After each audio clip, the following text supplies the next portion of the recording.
Hey guys, welcome back to our channel.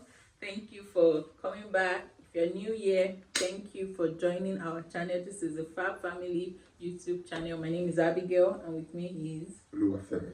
But you can call me Fab Daddy. Yeah.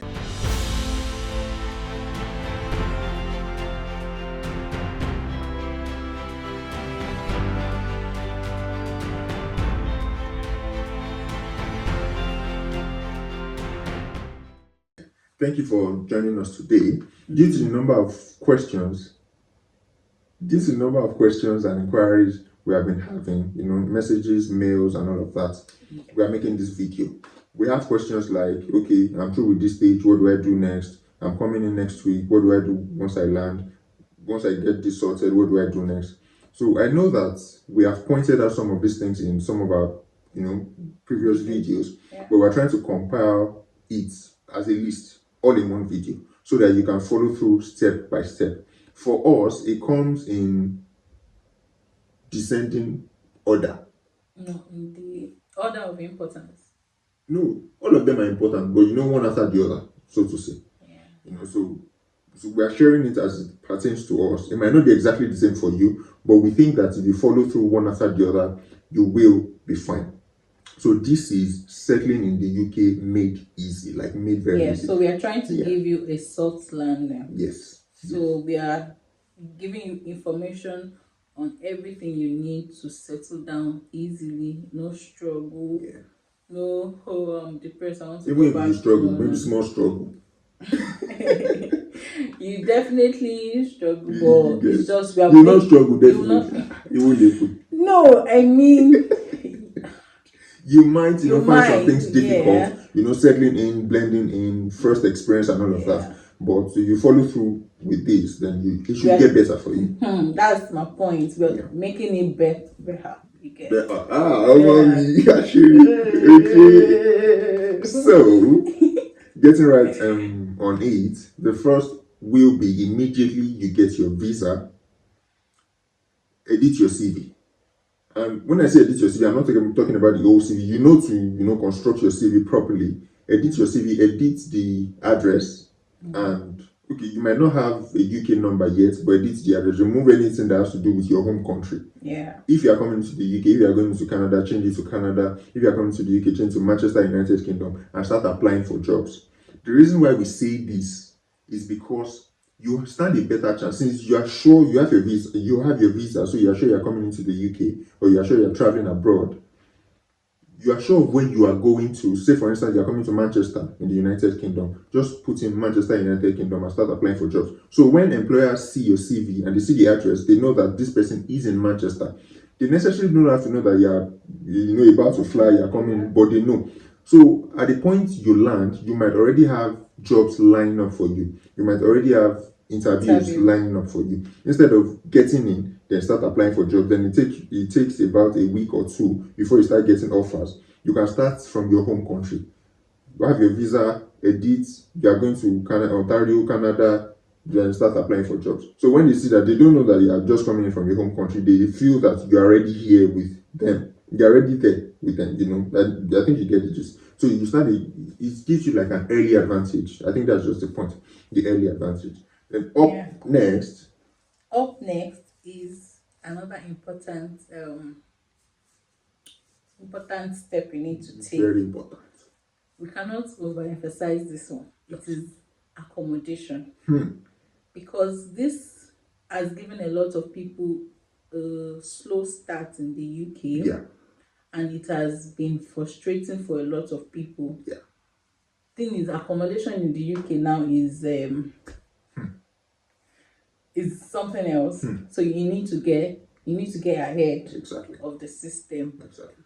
There are a lot of people in the UK migrating into the UK, so houses are beginning to get scarce. You get and because of the inflation and high cost of living, landlords they don't want to give out their homes to some landlords, not all. They don't want to give out their homes to people that are just coming into the UK. They want to know if you can afford it, if you won't slow down the rent or not be able to afford the rent you get. So you need to get ahead of your accommodation. Like in our story, I think we've shared it before, that we started looking for accommodation even before getting our visa. Yeah. So we just had faith like that. So that's why we have come to you today with an amazing news. We found an accommodation platform that will make settling in the UK very easy for you, and they're called Amber Students. That's it. So Amber Students is a platform that gives you that early advantage that you desperately need. You know, that early advantage when it comes to your accommodation. Amber is one of the largest student platform we have in the UK. They have 1 million plus beds in over 800 universities. So it doesn't matter the university you're going to, you might just find Amber Students within your reach. They are in over 250 cities in the UK. So why should you choose Amber? The first is for the easy search. It is very, very easy for students to search for homes and accommodation around your university. I mean, it is just so easy. Their website is user-friendly, so you can just type in the name of your university or the city you are going to, or the postcode or the address of your institution, and just search. It will come up with search results that will be close to where you want to be. You don't have that option with other maybe agencies or landlords or other accommodation, but with Amber Students, it is easy for you. Another one is they have a lot. You see, you are spoiled with choices. There are just a lot of options for you to choose from. And even we, on looking at some of the options, we're just like, you see one option and you feel, okay, I'll go for this one. Then you check the next option, you're like, no, this is way better than the previous one. Then you check another option and you're just confused, like, which one do I go for? Because all of the options are just so amazing. So you are spoiled with choices and you have a lot of options to choose from. So another reason why you should choose Amber is because all the apartments are inclusive, bills inclusive. So as a student, it's easy for you. You are not paying for water separately, electricity separately, gas separately. Everything is in one payment. You don't need to stress yourself about booking Airbnb. You don't need to waste money on Airbnb. You don't need to squat with people or inconvenient others. You know what I'm saying? Or sleep in train station, or we've heard stories of people sleeping in train station because they didn't make any adequate plan for accommodation. Okay, so Amber Students has got you covered. They've removed all the stress of accommodation for you, and it's not just for single. They have accommodation, they have apartments for couples also. So just they have wide range of apartments. You look through it. We'll leave a link in our description box. Click on the link and it take you straight to Amber Students website, where you will see all this nice stuff we are talking about. So don't go stressing yourself over accommodation. They've made it easy for you. So you can see that we really took our time to express these things to you. Yeah. The reason is, once accommodation is sorted, every other thing will fall into place. Everything will just get easier for you. Yes. Once you have In accommodation. this place, once you have accommodation, Just your forget the life rest. is made easy. Honestly. Because whatever you are going for, they'll ask you for your postcode. It ties to your accommodation. They will ask you for your address. That's it. So you really need to put that in consideration when you're moving, and that's why we've made this research and we have come up with Amber Students for our subscribers, and we know that you're going to. So don't say we didn't do anything for you. Yes. So right after that, you land in the UK. From the airport, you fly into, or in the UK or anywhere you're going to. From the airport, you fly into your apartment and you relax. The next thing you do, or that we advise you do, is that you get a UK number if you're in the UK. If you're in the US, get a US number. If you're in Canada, you get the gist. So get a UK number. It is extremely important. Very important. And we do not advise that you get this at the airport because it will be more expensive. Yeah. Yes, get it in local shops nearby. Anywhere around where you live, it's cheaper. And it's still the same thing, there's no difference. You can start with the pay as you go. And if you want to move advance, you can get the contract with the companies. You can get the contract. And once you have your number, also on your CV, include your number. Include your mobile number. When we spoke about the CV and job from your home country, we just spoke about the location. Once you have a UK number, also include your number. That also gives you an advantage, so they can reach you on the phone. So another important thing we think you should do. No, this one is even important. There's no We don't argument think you should about. do. You must You do. must do it. Is to get your BRP. It's very important. You need your BRP for work. Sometimes most of the time your employer asks for your BRP. All of the time. Yeah, so get your BRP from the post office or from your school, whatever address you have put in when you were applying for visa. Some people get immediately. We didn't get ours. We've shared that before. Yeah. But no matter the time, or it's very important. You need to get your BRP. Then the next thing is We got questions as to how long it took for us to get our NI. That's our national insurance. National insurance so number. that's the next step you need to take. So after you get your BRP stands as it's like your first ID card in the UK. Then with your BRP you can apply for your NI. It's also very important for you to get your NI. Now the questions we got as regards how long it took, we heard that for some people it takes 1 month, for some people 3 months, some even longer. But I don't know to say we were fortunate or we're lucky. We got ours in just 2 days. We applied today and it was ready in 2 days time for us. I think that's the fastest we've heard. Yeah. So just for you to know that if you start sorting your affairs in time, by God's grace, everything will also fall in place in time. It doesn't have to take 3 months, take 1 month. However, if there's a queue or there's a kind of processing delay, it might take longer. But for us, it took 2 days. Okay. So I just remembered another thing. You need to get your right to work Share code. Yeah. How do you know that easy to get? Yes, like some people don't know about. Yes, we didn't know about it. Yeah, we didn't know about it. We didn't right to work and right to rent. Right to rent. There's right to work and there's right to rent. So you need to check gov.uk for Just that. type on Google right to work share code or right to rent share code. For right to work share code, your employers will ask for it.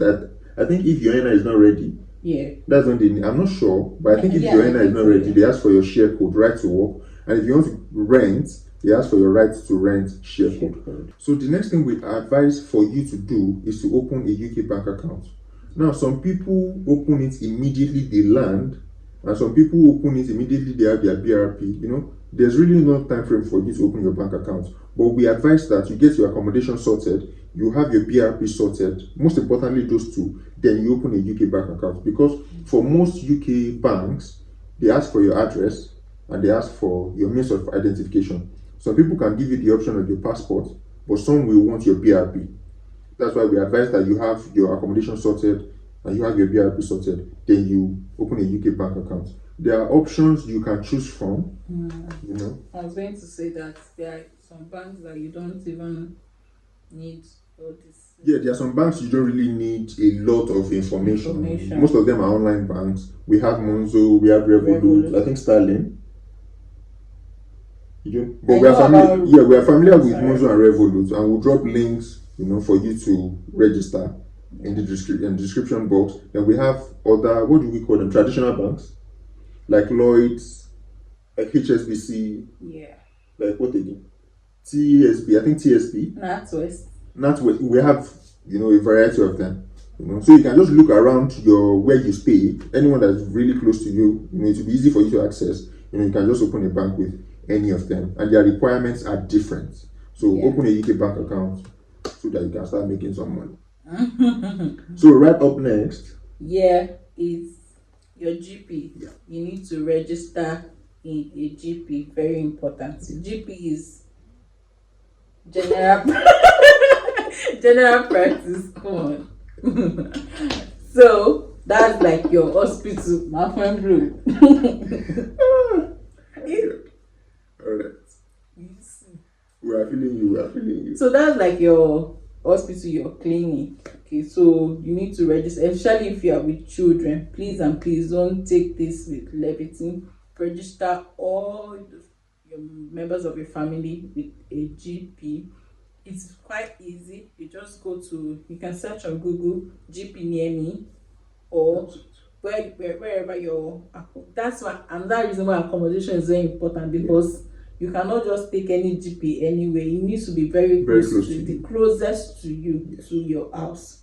So you can search for GP near me, or if you know there's a GP close to you, walk into the GP, tell them you're new into the UK or you just moved into the area and you would like to register. They'll give you a form to fill. Some of them do it online, so it's very easy. And after that, if you want to make further inquiries, you want to book for a session with a doctor, a GP, it's just quite easy. You do everything online. So know that some of these things take time. Because when we did ours, I think the option we used was to search online, GP near me. Anything you need in the UK, like we can speak for the UK, just search on Google. You want to eat bread and beans near me. You want to shop Aldi near me, it will bring results out for you. And if you register with a GP, say today, they can't get you signed up tomorrow. Some of them will take a Definitely week, not. 2 weeks, 3 weeks, Or a month. they have their time frames. So Yeah. the earlier you sort all these things, the better. If I were you, the way we are listening, I'll just put it down and start, dealing with it one after the other. Because the earlier, the better. And after that, we also advise that you get yourself registered on the electoral register.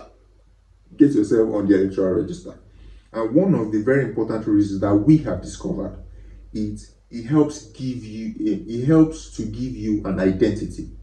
Yes, it helps to give you apart from, you want to say something? Yeah, did we register? I think they brought it to our house. They brought waiting. We registered rather. They brought the letter and said we should register. I remember that I was the one that opened up the link. I was the one that registered for you. You that you're talking. You people can see I was not registered for you. That's what I remember. Before they now brought the letter, then they now gave a time frame that on of like a month, that by this time you'll be on the electoral register. I was not registered, so you can just go online, electoral register or register, or just click type electoral register to bring out options for you. So please get yourself on the electoral register. And one hidden fact that we freshers or we newcomers do not get to know in time is being on the electoral register helps boost your credit score. Yep. A very big deal. And credit score is a very, very... That's what I'm thinking about. That it's not something we can talk about in this because I think it is long enough, but we'll find time to talk about credit score. But electoral register helps build your credit score. Yeah. So, the last point we have is for you to join a community. That's it. Don't be an okay, good. Island. Don't isolate yourself. This I'll say to you. All right. Because you don't put my I won't, and I won't like if you put. You're putting on this better talk. All right. So what she meant to say? You what she meant to say, not for anything. I will say it for you now. Okay, so our last point is for you to join a community. Once you have your personal life settled, don't hesitate to join a community. Don't be an island. You cannot work alone. Yeah, you need people, you need support. Okay, some people are coming in, you left your family back in your own country, you left your wife, your kids, so you need people to surround you. Some people are even just single. You need people. Okay, so join a community. It can be church, it could be mosque, it could be school, make friends. Don't just it could even be environments. You could have a community around where you live. But be careful, Sha. Yeah, of course. Yeah, so just join a community, incorporate yourself in various activities. You need to be lively. And the funniest thing is that because we are Nigerians here, we are very accommodating. Like when we see each other, we just feel like, oh, thank God, I have like where I work now, we are a lot. Yeah. Not like we are much like that, but I can relate with a lot of people. So going to work, I'm usually happy because I have people I can chat with, I have people I can talk to, we speak Yoruba. I mean, off work, but we speak our language, we understand each other, and it's quite fun. So relate with people. Don't just stay secluded in your apartment. No, go out, enjoy yourself. Yeah. And we have one more bonus tip bonus tip for you. Mm-hmm. You won't hear this anywhere else. The bonus tip is that you start to build your credit score early. And I know we already spoke about how being on the electoral register helps build your credit score, but also with your finances, you need to be very prudent. You don't get to the UK and you start to lavish. No, even if you have the money to lavish, feel free to lavish, but don't be reckless with your spending. Don't be reckless with your spending. Don't start to owe early. There's a way debt also helps you, but I think we'll talk about credit score. We'll elaborate on it. But I think for starters, it starts with your bills. If you have an accommodation where it's all bills inclusive, so you don't have to pay for bills separately, but you can get on a phone contract where you pay contract on a monthly contract on your SIM or on your phone. Yeah. You can get some other kind of bills. Maybe if you pay water bills separately, internet bills, and if you have on time. On time. If your accommodation is not all bills inclusive, then you can ask the company to set up a direct debit for your water bill, for your phone bill, for any kind of bill, council tax. Yeah. Most of the bills you want to pay, you can set up a direct debit, and if they are paid on time, it helps to build your credit score. Yeah. You might not really know about it, or you might not really know the importance until it gets to like 3 months, 6 months, a year after you're in the UK. Then you want to apply for something, or you want to get something, then they tell you that they can't give you because of a bad credit score, or you have to pay a very high interest rate because your credit score is not good enough. Yeah. It's not good to discover all these things late. That's why we are telling you early. You might not know the importance, but just start building it on time, and it will help you a great deal. So it doesn't really have to be the way we have listed it, but just try to tick all the boxes. You can rearrange it anyhow it comes to you. And if your viewers or subscribers feel that there's something else that should be added, or you want to rearrange, please let us know in the comment section. Or if you see anything, yes, please let us know in the comment section so we can all learn together. So with this, we have come to the end of today's episode. Thank you so much for joining us, and please do not leave without clicking on that subscribe button. Please subscribe and watch our ads. You have ads. Also, please click on the notification bell to get notified whenever we drop new content. Thank you so much for watching. Until next time. See ya later. It will be. Did you just say that? I didn't say anything. Okay. It's worse. Put it back in the note. Why are you stressing? I'm sorry. It's not happening again. I apologize. My bad. I take full responsibility. Okay, let's start. Hello beautiful people, welcome back to our YouTube channel. My name is Abigail and this is my husband Oluwafemi, Fab Daddy. So we are the Fab. You are said to know what to do. Why should your man put to the budget? Hello beautiful people. Sorry. He won't really buy. See, we will not need one introduction topic, so we'll be having introduction topic. Oh yeah, let's. I don't know. Go in there, you know what you No, in terms of wọlé. Báwo ni ká ṣe. You do the yellow beautiful people and all of that. Then once you say this is a Fab family, then I pick up from there. Yes. Oh yeah, let's do that.